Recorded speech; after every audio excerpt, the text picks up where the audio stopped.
bukan pepesan kosong. Karena kalau pupuk organik dipanasi begitu tadi jadi apa?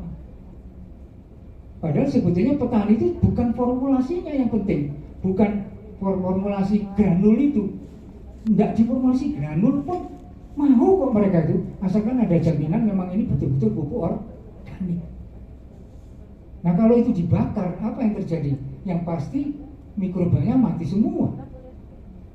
Bahan-bahan organiknya ya rusak semua. Untuk 3 kesuburan kimia, hayati, dan fisik, mana yang masih bisa dimanfaatkan untuk tahan pupuk organik masih seperti itu? Kesuburan fisik saja. Kimia dan hayatinya rusak sudah begitu. Sehingga banyak petani yang tidak menggunakan. Pernah terjadi suatu ketika ada seorang pejabat datang ke daerah, terus merasa senang jalan di situ karena tanggul-tanggul sungai bagus sekali, tinggi-tinggi gitu. Terus setelah diperhatikan, loh ini kan pupuk organik. Jadi bungkusan sak-sakan pupuk organik tadi itu digunakan untuk tanggul, tidak digunakan untuk diaplikasikan. Tersinggung betul itu sampai seperti itu. Jadi itu sebenarnya, jadi militarisme mereka itu hanya bisa kita wujudkan kalau kita bersama-sama mereka dari pengalaman. Mereka mengalami sendiri. Kalau mereka bisa mengalami sendiri dan membuktikan sendiri, bukan kita nanti yang berbicara, biarkan mereka yang berbicara dengan bukti-buktinya. Ya, mungkin begitu. Mudah-mudahan kehausan Anda untuk menjadi pemandu yang terbaik atau pemandu yang baik nanti bisa terobati dengan kehadiran Pak Satsudi dan Pak Hartono. Pak, sudah datang? Saya tanyakan Pak, berdasarkan pengalaman di lapang, ketika lahan itu sudah terjadi serangan wereng Pak ya, kita sudah kendalikan kita pakai gerakan memang menggunakan pestisida karena populasinya sudah sangat tinggi. Populasinya setelah gerakan itu memang turun, tapi setelah kurun waktu sekitar 1-2 minggu populasinya naik lagi, bahkan lebih tinggi. iya. Nah sebenarnya kalau kita lihat dari sisi PHT-nya memang hampir 90% ya petani itu jarang menerapkan bertani yang benar. Maksudnya mereka ya harus bertani seperti ini. Kalau diarahkan ini yang biasa kita lakukan Mbak gitu. Contoh nih Pak, penggunaan pupuk organik. Ketika kita menyarankan Pak, kenapa nggak pakai organik? Mbak, kalau kita pakai organik hasilnya tuh gulmanya banyak. Alhasil kita mengeluarkan banyak uang untuk membersihkannya gitu. Akhirnya kita untuk masuk ke petani memang agak susah. Yang saya mau tanyakan, nah ketika si warung ini tadi sudah turun, populasinya naik lagi, yang harus kita lakukan apa Pak? Apa kita harus menaikkan dosis atau seperti apa? Kalau itu yang dilakukan yang senang yang punya pestisida. Alhamdulillah, lagu keras. Jadi apa yang kita bicarakan sejak tadi itu kita bicara tentang dampak negatif penggunaan pestisida. Yang pertama adalah timbulnya resistensi, yang kedua adalah resurgensi. Nah, kenapa itu muncul? Ya karena manajemen pestisidanya salah. Manajemen pestisidanya menggunakan caranya yang jual pestisida. Jadi mereka minta rekomendasi dari penjual pestisida. Oh itu tidak sespleng, cari ini mbak yang lebih sespleng begitu. Jadi kesalahan utama adalah terlambat. Kesalahan utama itu adalah terlambat. Kelambatan ini kenapa? Karena ketidakpahaman tentang apa itu PHT. Jadi dia sebenarnya tidak paham tentang PHT. PHT itu bukan bicara tentang bagaimana kalau sudah seperti ini, itu bukan PHT. Bagaimana Pak kalau sudah seperti ini? Tidak ngerti PHT gitu ternyata. Kalau pertanyaan bagaimana Pak supaya tidak terjadi kelak seperti ini lagi? Nah ini teman diskusi yang baik. Ayo kita duduk bersama membuat perencanaan tanam. Karena dengan perencanaan tanam tadi itu kita bisa titipi cara-cara PHT ke dalamnya. Itu sebetulnya yang harus kita lakukan. Jadi kita ajak mereka duduk bersama membuat perencanaan tanam. Itu saja. Jadi Kalau sudah terjadi ledakan populasi, kita lakukan aplikasi dengan pestisida, oh sudah lewat itu. Kita akan begitu kita melakukan suatu tindakan aplikasi pestisida, kita memulai lingkaran setan. Ular makan ekor, karena tidak akan ada habisnya. Utak-utak di situ. Dan kecenderungannya apa? Tingkatkan konsentrasinya, tingkatkan dosisnya, tingkatkan frekuensi aplikasinya, campur dengan dan sebagainya. Jadi semakin banyak. Jadi itu tidak menyelesaikan akar masalah. Sebaiknya bagaimana? Ya sudah, tebang seharusnya. Tebang, kemudian manfaatkan apa? Kita manfaatkan jeraminya untuk pupuk organik. Bagaimana caranya? Yang ideal itu adalah dengan melakukan proses dekomposisi atau fermentasi yang disengaja, yang dirancang. Caranya adalah kita bantu merajang dengan mesin rajang, atau tidak pun juga bisa kita semprot dengan dekomposer. Apa dekomposernya? Silahkan Pak, nggak ada di tempat kami, buat, asalkan di situ masih ada orang jualan sate, nggak apa-apa. Datangi mereka, menyembelih sendiri. Iya, tolong rumennya saya belinya. Rumennya kambing dibeli. Untuk apa? Rumen, siapkan drum ukuran 200 liter, isi air 3/4-nya.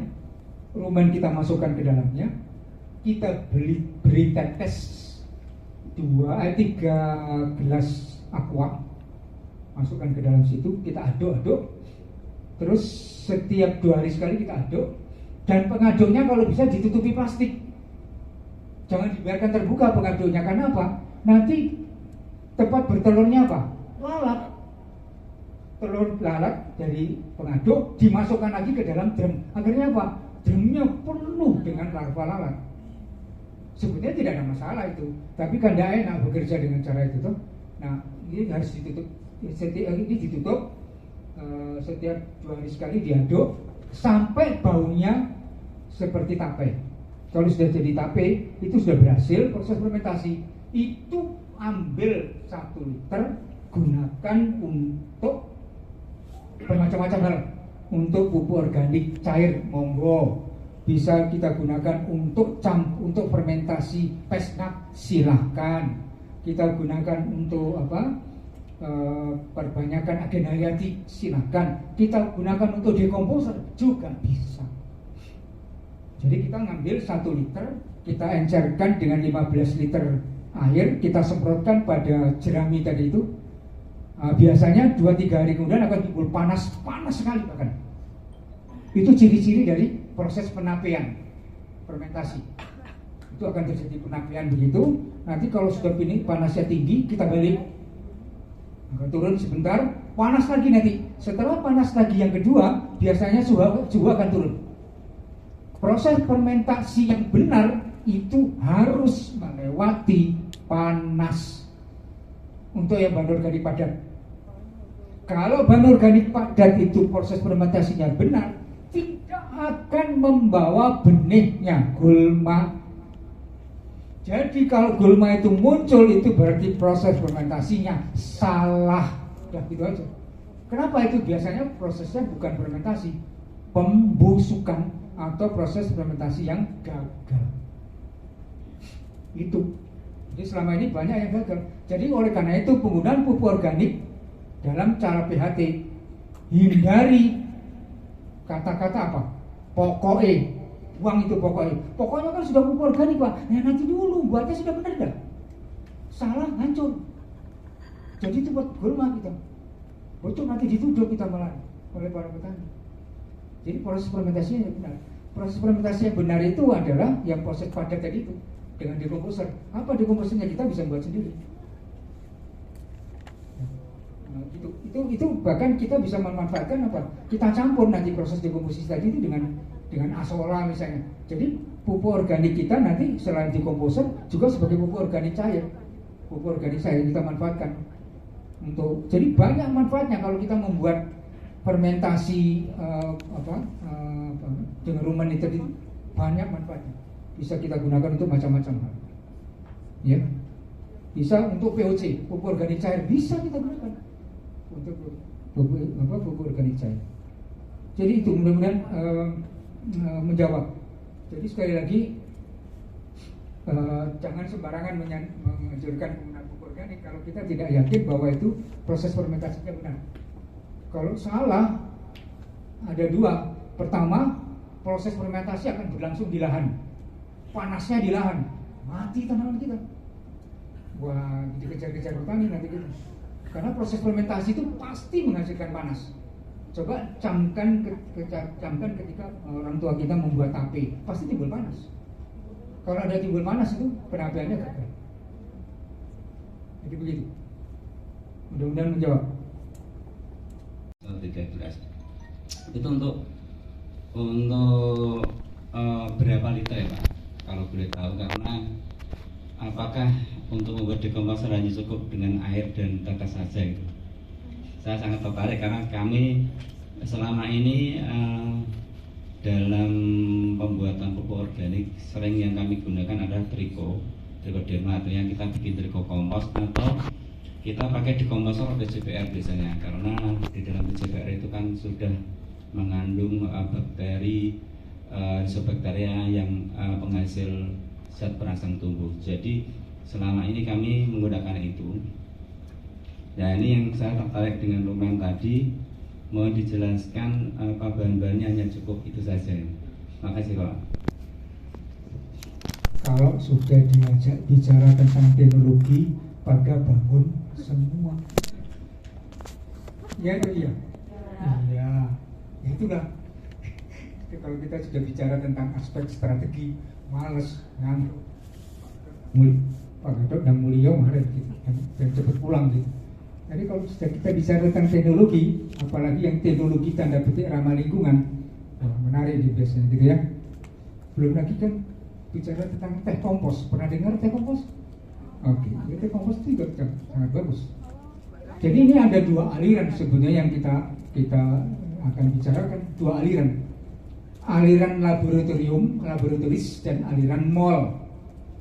Yang saya bicarakan ini tadi adalah aliran mol. Yang tadi itu jebolan laboratorium.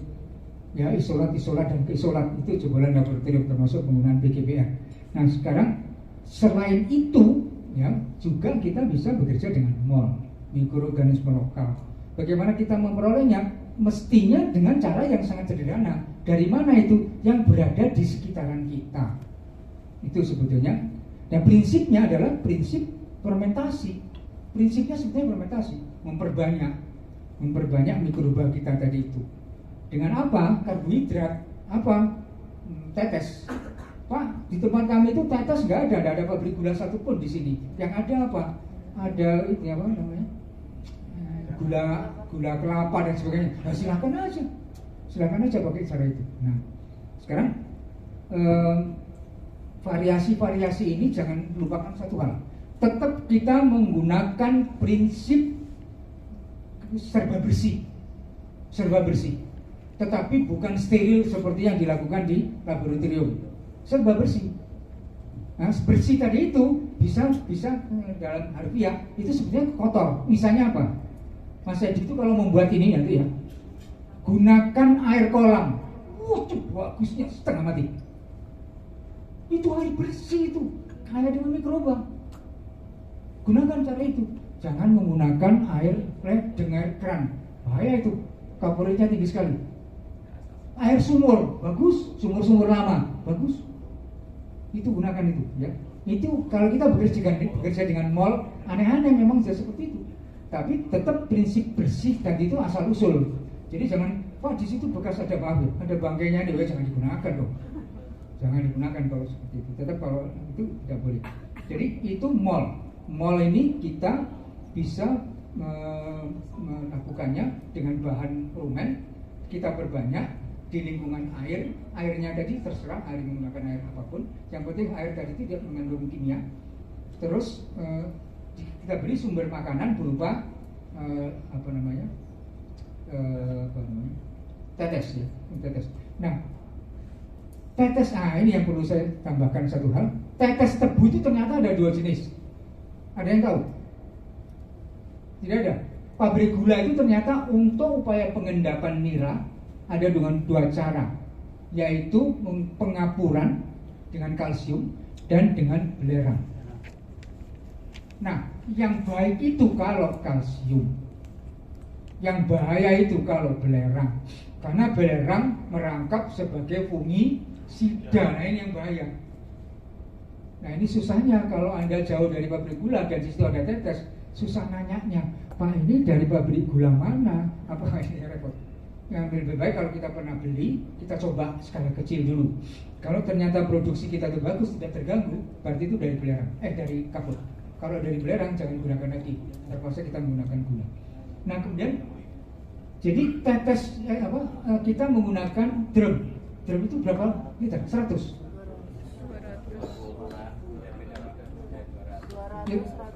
Yang 100 liter. Drum yang 100 liter, 2/3-nya saja diisi air. 2/3-nya saja diisi air, karena itu nanti akan mengembang. Ya, 2/3-nya saja diisi air, baru kemudian diberi tetes 3 gelas aqua. 3 gelas aqua. Jangan 1 botol aqua besar, gelas. Itu saja sudah cukup. Nah, terus keberhasilannya itu akan ditentukan berhasil jadi, tapi biasanya lamanya agak lama Pak, lama sekali. Itu tergantung kepada konsentrasi pemberian gulanya tadi tetes. Kalau itu seminggu sudah jadi, itu gunakan pedoman. Gunakan untuk pedoman. Jadi Anda mencoba, kan tergantung kualitas tetesnya. Jadi kalau kita bekerja dengan mikroba, dengan bahan-bahan organik begitu itu akan ditentukan oleh berapa lama umur tetesnya. Sama dengan apa namanya? Kita beli Beveria. Beverianya sudah disimpan berapa lama? Lebih dari 6 bulan. Ya, tetesan kosong lagi itu. Jadi harusnya termasuk tetes tadi itu kita harus tetap melakukan percobaan. Percobaannya mulai dengan 3 gelas. Kalau nanti itu ternyata sudah cukup, itu seminggu paling lambat sebulan jadi, ya sudah gunakan itu untuk pedoman selamanya seperti itu. Nah, ini fungsinya apa? Tetes tadi itu mengembangbiakkan mikroba yang ada di situ. Dalam proses pengembangbiakan mikroba nanti akan makan. Dalam proses makan, maka akan terjadi proses enzimatis dan lain-lain. Apa yang terjadi kemudian ketika kita mengembangbiakan mikroba? Ya itu 3 tadi itu. Kita bisa menghasilkan antibiotik dari situ. Jadi jangan salahkan kalau kita membuat pupuk organik cair itu, kok bisa juga mempunyai pengaruh melindungi tanaman? Ya karena dia mengandung antibiotik. Kok bisa mempercepat pertumbuhan tanaman? Karena dia mengandung setpiti. Jadi antibiotik juga, setpiti juga. Jadi itu manfaatnya. Jadi termasuk juga NPK. NPK juga dihasilkan dari situ. Jadi kalau begitu, ketika kita membuat dari rumen tadi itu, kita bisa fungsikan macam-macam. Pupuk organik cair monggo, untuk sebagai fermentor dekomposer silahkan. Kita bisa gunakan untuk dekomposer pestisida nabati silahkan. Ya dicoba-coba sendiri aja gitu. Pak, kalau itu kita perkaya. Nah ini biasanya orang-orang memperkaya. Bagaimana memperkayanya? Pak, saya ada di depan rumah itu ada warung besar, itu bisa saya titipi drum jerigen. Kalau sudah penuh nanti rokok 1. Air kelapa pun juga bisa, air cucian beras pun bisa, masukkan di situ. Berapa banyaknya itu akan menggantikan air yang kita masukkan. Itu nanti ada pengkayaan kesuburan kimia. Silakan saja, ya. Terus Pak, bagaimana kalau kita menggunakan limbah darah pemotongan hewan? Tidak ada masalah. Kenapa kok tidak ada masalah? Ya jangan limbahnya tadi itu kita goreng kemudian kita makan, itu sangat tidak boleh. Tetapi kalau kita fermentasi itu sangat boleh, karena darah itu kalau kita fermentasi, darah itu akan lupa asal usulnya kalau dari darah. Pupuk organik tadi akan lupa kalau asal usulnya dari darah, karena dia sudah dirombak oleh oleh mikroba. Boleh fermentasi apapun itu akan boleh. yang dilarang tadi kan boleh diperbolehkan. Termasuk juga, maaf ya, saya sampai sekarang itu tidak mau makan lele sembarangan. Saya pasti beli lele ke peternak binaan, yaitu dengan jaminan bahwa peternak lele tadi itu mengembangbiakkan lelenya hanya dengan konsentrat dan pembuatan sendiri, membuat sendiri. Khawatirnya itu adalah kalau diberi makanan apa? Bangkai ayam. Namanya itu bangkai ayam. Lupa sudah dimasak, bangkai. Itu bangkai. Yang benar buat fermentasi itu silakan. Baru nanti lupa kalau hasil fermentasi itu asal usulnya dari itu bangkai. Kalau itu boleh. Contoh fermentasi yang bagus. Lebih enak makan tempe atau kedelai yang dikukus. Kedelai yang dikukus nggak enak. Tapi kalau kedelai, karena kedelai itu adalah kalau tempe itu adalah kedelai yang lupa tempe yang asal usulnya lupa kalau dia berasal dari kedelai. Sudah hilang kedelainya di situ. Sudah lain sama sekali. Fermentasi itu dibolehkan. Boleh, tapi tidak boleh kira-kira. Jadi itu adalah pupuk. Nah, sekali lagi pupuk organik tadi itu Mas tidak harus nanti kita beli rumen lagi, enggak.